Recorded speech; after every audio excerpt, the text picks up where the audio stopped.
Olá, hoje é terça-feira, dia 19 de outubro de 2021, e o Grupo de Conjuntura está reunido para mais um episódio do nosso podcast.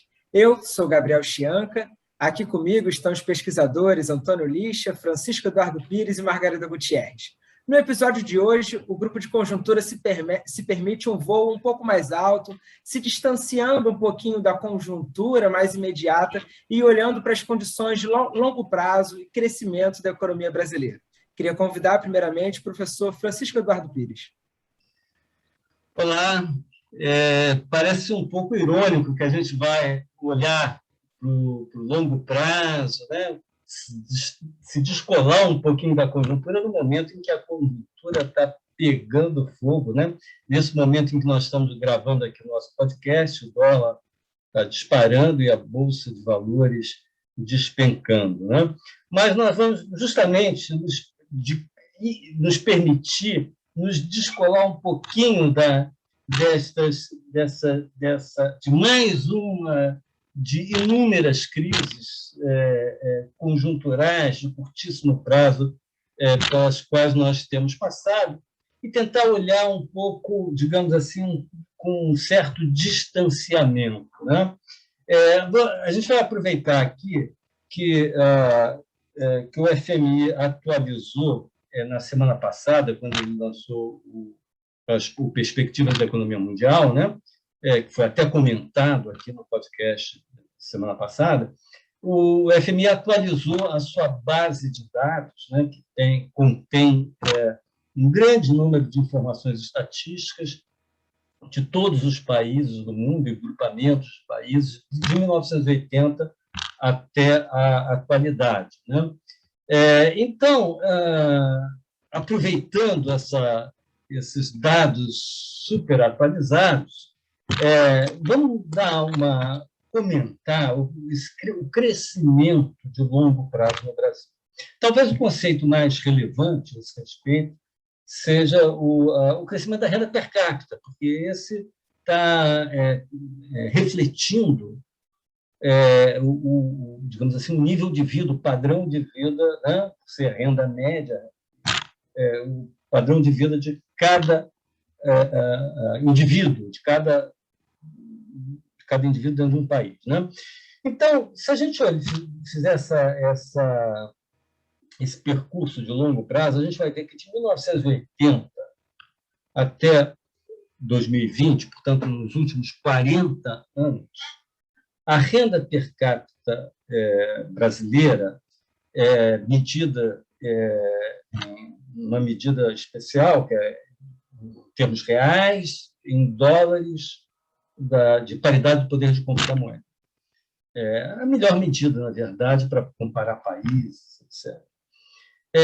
Mas, por essa medida, a renda per capita brasileira cresceu 0,5% ao ano nos últimos 40 anos, que é pouquíssimo. 0,5% ao ano, depois de 40 anos, isso dá um crescimento de 24%. É muito pouco, não muda nada, ou muda muito pouco o padrão de vida das pessoas para 40 anos. Na verdade, isso que aconteceu no Brasil é mais ou menos o padrão na América Latina, né? A América Latina cresceu nesse período, não 24%, mas 21%. Quer dizer, nós estamos aqui numa região que é a região uma das regiões mais mal sucedidas em termos de crescimento econômico, que é a coisa crucial para o padrão de vida das pessoas. Então, nesta América Latina, com duas exceções, na verdade, uma exceção principal, que é o Chile, nós não estamos acertando a mão, né? No que diz respeito ao desenvolvimento econômico, no que diz respeito ao crescimento. Estamos indo muito mal. E aí, se a gente compara, por exemplo, a comparação que eu vou fazer aqui em primeiro lugar, com as economias emergentes em geral. Quando a gente pega as economias emergentes em desenvolvimento, o crescimento médio anual da renda per capita foi 2,7, não foi 0,5, foi 2,7. Isso, quando você pega um período de 40 anos, olha a diferença que faz. Esse grupo de economias cresceu 190% a renda per capita. 190%, não os 24% do Brasil. Não? Se a gente pega, se a gente compara com a China, aí é brincadeira. A China foi 2.000%, 2.300%. Os demais asiáticos também, a Margarida estava comentando aqui, ela fez a continha da comparação com os asiáticos, também realmente é chocante, né? Mas eu não vou ficar aqui fazendo tantas comparações assim. Eu só queria dizer o seguinte: quando eu estou falando que nós, Brasil, estamos errando sucessivamente, não só nós, Brasil, a América Latina tem sido um caso de fracasso, e por isso a gente precisa repensar esse tema, né? Porque quando a gente olha período após período, eu peguei e fiz uma continha que é o seguinte, eu vou deixar isso até no nosso site lá do grupo de conjuntura, os slides a esse respeito. Quando a gente pega, quando a gente calcula aí o Brasil comparado com os emergentes, o crescimento da renda per capita brasileira relativamente a dos outros emergentes, a gente vê que esta relação caiu muitíssimo no longo prazo. Se essa relação era 100 em 1980, ela é 43 em 2020, ou seja, supondo que a relação PIB, renda per capita da América Latina sobre renda per capita dos emergentes era 100 em 1980, hoje ela está em 43, ou seja, caiu 53% nesse período, caiu mais da metade. E pior, ou não sei se eu chamo de pior, mas isso ocorreu de forma sistemática. De 1990 para cá, isso ocorre ao longo de todos os governos. Teve um governo X que cresceu mais, mas foi num período em que todo o resto estava crescendo muito mais, né? Quando a gente relativiza em relação ao crescimento, relativiza frente ao crescimento dos demais emergentes, a gente vê que não teve exceção. O Brasil e a América Latina também, o Brasil foi mal em todos os governos, ou seja, a gente errou sistematicamente. Não estou dizendo que a gente errou em tudo, teve acertos importantes na nossa de política econômica em diversos momentos, né? A gente não foi só mas no que diz respeito a essa questão fundamental, que é criar condições para um crescimento sistemático e a taxas elevadas, nisso a gente não teve sucesso. Nem nós, nem ninguém da América... Não, ninguém não, o Chile teve, mas os demais da América Latina também não tiveram. Então, isso, obviamente, esse mau desempenho, quer dizer, tem a ver com o fato... É uma coisa que pode parecer óbvia, mas depois a gente tem que discutir isso, óbvio que não é nada óbvio, que é com o crescimento da produtividade, né? Aqui eu vou, para poder comparar com outros países, eu vou só me referir ao dado da produtividade do trabalho. Ele tem uma base de dados, aí já não do FMI, mas do Banco Mundial, acho que usa a mesma metodologia que o FMI para comparar a produtividade do trabalho em todos os países do mundo, na verdade, em regiões, e desde 1990 para cá, 1991 para cá. Então, são praticamente 30 anos, e nesses praticamente 30 anos, a produtividade do trabalho no Brasil cresceu de forma acumulada 25%, que dá 2% ao ano. Isso é pouco, é ruim, é pouco ou não? Quando a gente compara com os países de renda média, em vez de 25%, os países de renda média, a produtividade do trabalho cresceu 156% nos mesmos quase 30 anos. Né? Então, de novo, estamos ficando para trás. Ficamos para trás durante década após década. Quando a gente compara, por exemplo, com os países de renda alta, porque o que a gente esperaria? Um processo de desenvolvimento seria um processo ao longo do qual nós, os países de renda média ou de renda baixa, se aproximariam em termos de produtividade e de renda, né, per capita, dos países de renda alta. Mas não. O que aconteceu nesse período, aí, nessas últimas 3 décadas, aí, de acordo com o Banco Mundial, é que a produtividade nos países de renda alta, que é onde é muito mais difícil ter ganhos de produtividade, porque não tem mais catching up, não tem mais imitar o da frente, aí você está na fronteira, é um processo mais difícil. Ainda assim, eles tiveram um crescimento de produtividade de 41% acumulado nesses últimos 30 anos, contra 25% no Brasil, contra 22% na América Latina e no Caribe. Então, nós, em vez de nos aproximarmos deles em termos tecnológicos, né? Inclusive tomando vantagem, tirando vantagem do fato de que a gente pode copiar muitas coisas, pode aprender com eles. Não, nós nos distanciamos. Foi isso que aconteceu nas últimas 4 décadas. Então, essa é uma questão crucial, sob diversos pontos de vista, a começar do ponto de vista do nível de vida das pessoas.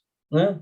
Quer dizer, não claro, eu faço uma política social, alivio aquilo, mas a gente só vai realmente passar a ter um nível de vida como sociedade mais alto, etc., só vai ser possível quando a gente tiver um crescimento importante da produtividade e da renda média do país. Né? Então, isso é uma questão absolutamente crucial e o Brasil não para de debater essa questão. De vez em quando, aqui e ali, coloca isso, mas alguns economistas, algumas pessoas de outras áreas colocam questões a esse respeito, mas você não vê um comprometimento assim, da nação, dos governos, um esforço coletivo para enfrentar esse tipo de questão. Né? Então, acho que estou botando aqui a bola no campo, assim, dando aqui alguns pontapés iniciais para que a gente possa ir trocando ideias sobre essa temática central que a gente normalmente esquece dela em meio ao debate das questões mais prementes, de curtíssimo prazo.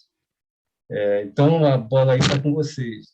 Margarida, Lígia, Gabriel. Corroborando um pouquinho os seus dados, Francisco, então eu queria colocar esse dado que eu também calculei, só que a conta foi um pouco diferente. Eu peguei o Brasil, PIB per capita Brasil, e comparei com os países asiáticos que mais crescem, que é uma classificação do FMI para esse conjunto de países, engloba a Índia, engloba a China, é a classificação Ásia 5, como eles chamam, no FMI.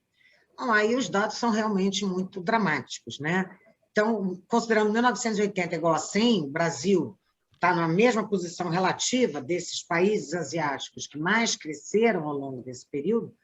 Em 2020, a posição brasileira é 70% inferior à de 1980. Isso significa que a gente cresceu, o nosso crescimento do PIB per capita, né? Ele foi 70% inferior à da média desses países asiáticos que mais cresceram. Então, esses dados todos nos levam a questionar, tem alguma coisa que está errada no Brasil, né? A gente passou 40 anos, não se trata de uma conjuntura desfavorável que responde por essas informações. Na verdade, a gente tem aí problemas estruturais, como o Francisco colocou, gravíssimos, que só vêm se avolumando com o tempo, porque não se faz nada em relação a isso, né? E esses problemas estão aí, cobrando seu preço. Então, aí eu vou colocar alguns para a gente começar a pensar nesse tema. Né? A questão da educação, né? Garantir a qualidade da educação. Né? A questão da infraestrutura, Nós sabemos que o Brasil tem uma infraestrutura que não recebe investimentos há muitos e muitos anos, né? Então, nosso sistema rodoviário, hoje saem os dados da Secretaria de Tesouro Nacional, mostram um investimento líquido negativo. Qual é o sentido disso? Que a depreciação não está sendo reposta.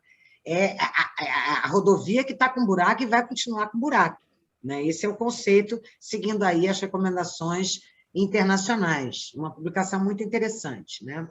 Então, investimentos em infraestrutura, a questão da reforma tributária, né? O chamado custo Brasil engloba isso tudo que eu estou colocando, né? O Brasil tem uma carga tributária muito elevada para o país de renda que ele tem. Se a gente comparar até com os nossos latino-americanos, né? Países que têm a renda média parecida com a nossa carga tributária é a segunda maior da América Latina e Caribe. Nós somos bypassados por Cuba. E não é só elevada a carga tributária, ela é elevada e ela é altamente distorsiva, porque o nosso sistema tributário, ele, na verdade, não atende a nenhum requisito do que se requer de um sistema tributário, né? A progressividade, a transparência, nada disso a gente tem. E a gente não consegue avançar nunca em nenhuma dessas questões, né? São questões estruturais, são questões que nos acompanham e cada vez cobram mais o seu preço em termos de PIB, e eu acho que é uma agenda que, infelizmente, como o Francisco colocou, nenhum governante até hoje abraçou. Na verdade, não é nenhum governante especificamente, é o país que tem que tomar consciência disso. E a gente está hoje aqui um pouco para discutir isso. Eu gostaria só de fazer um comentário um pouquinho diferente do que o Francisco, o Eduardo e a Margarida colocaram, porque eles estão analisando de 1980 a 2020, são 40 anos. Tá? Então, a gente está discutindo um problema de longo prazo, um problema estrutural. Tá? É só destacar que a pandemia tem criado um certo paradoxo, tá? E cria assim, algumas impressões erradas. Tá? Quando a gente olha o que aconteceu em 2020 em todo o mundo, a produtividade do trabalho, tá? Medida especialmente em horas trabalhadas, aumentou substancialmente em todos os países. Tá? A gente tem dados da OCDE, dos Estados Unidos, ou aqui no Brasil. Tá? Eu gostaria de comentar o caso brasileiro. No caso brasileiro, temos o Observatório da Produtividade do IBRE, não, da Fundação Getúlio Vargas, que está estimando essa produtividade de forma trimestral, é a produtividade por hora trabalhada. Tá?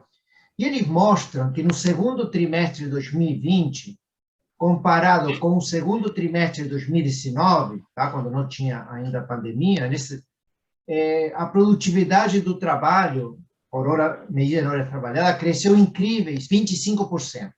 Ou seja, teve um salto de produtividade que é aquilo que tinha acumulado em quase 40 anos que o Francisco Eduardo colocava.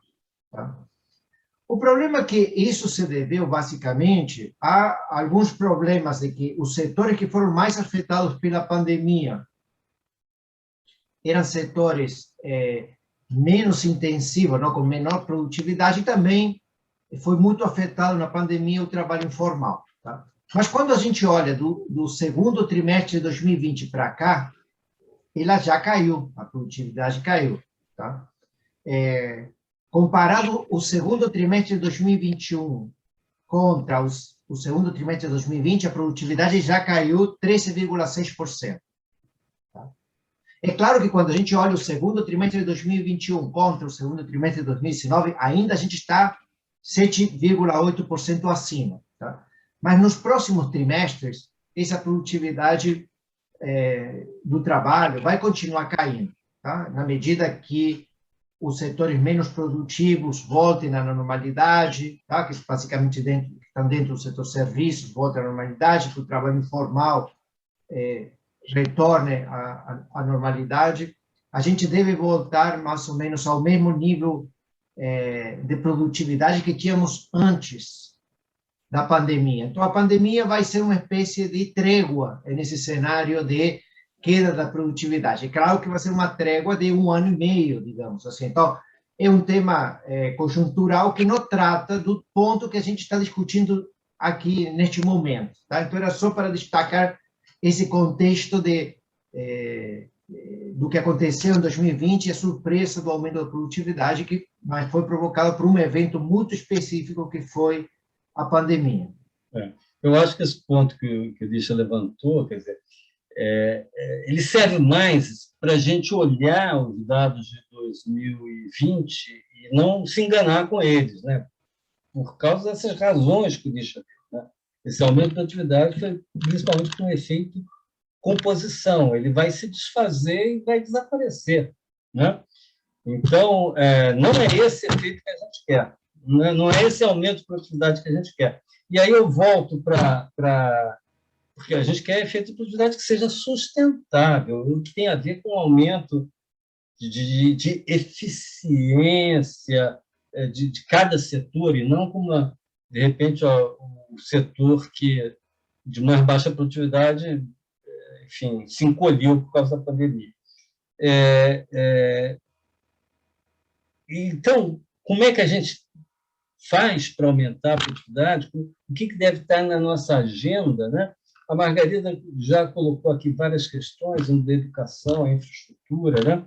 Um ponto que eu queria acrescentar, que é obviamente crucial, e certamente ela concorda também, é que o investimento é uma variável crítica para aumentar a produtividade. Produtividade, com qualquer conceito que você use de produtividade.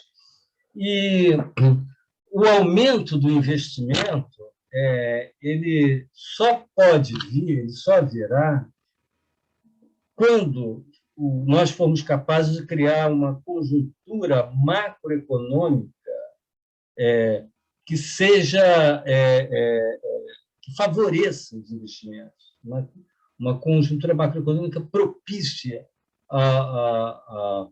aos investimentos, né?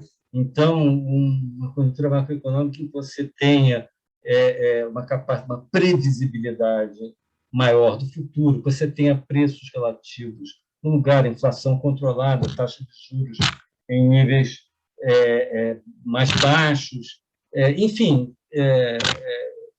uma situação fiscal, obviamente, controlada, sem risco de um crescimento descontrolado da dívida pública, né?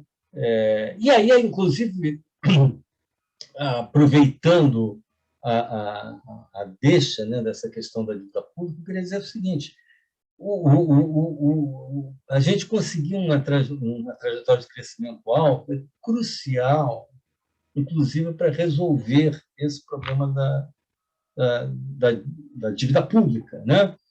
A gente sabe que a trajetória da dívida pública é fundamentalmente influenciada pela relação entre a taxa de crescimento do PIB e a taxa de juros real incidente sobre a dívida pública.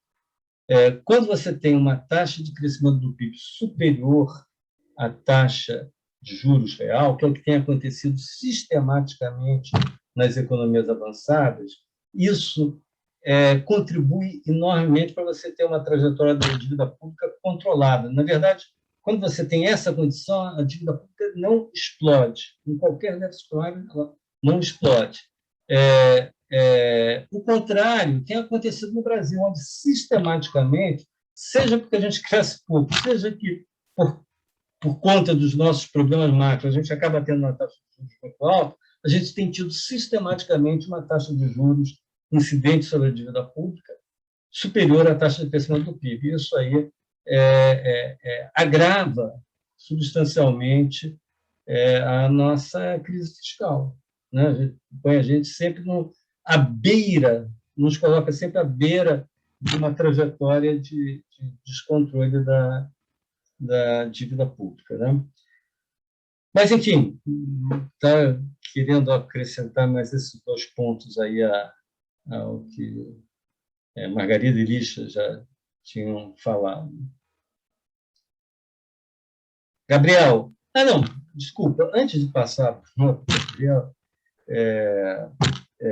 eu queria lembrar aqui mais um ponto que eu estava colocando no início, que a gente não tem colocado isso, nós, Brasil, não temos colocado essa questão o crescimento da produtividade, etc., no topo da agenda. Pelo contrário, né? Isso tem ficado às margens do debate. Não que não se debate, mas à margem do debate. E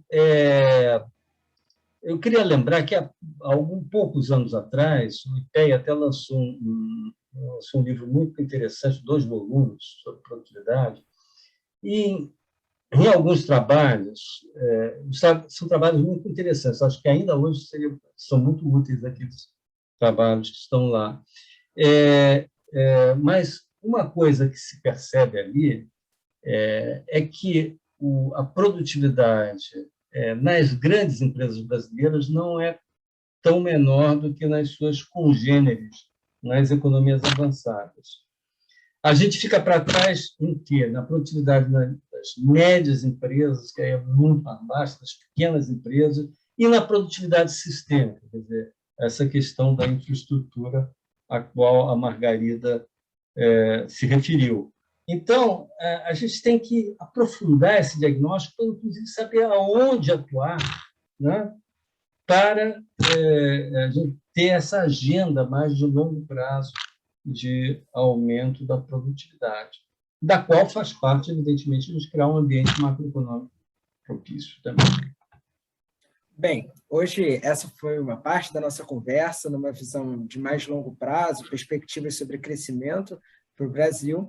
E na próxima semana a gente volta com o nosso podcast tratando com toda certeza de um assunto importantíssimo da conjuntura macroeconômica e que está ganhando os noticiários hoje, porque está sendo decidido em grande parte hoje, principalmente abordando a PEC dos precatórios, o Auxílio Brasil, possivelmente fora do teto dos gastos, e todas as suas repercussões na conjuntura macroeconômica brasileira. Até lá!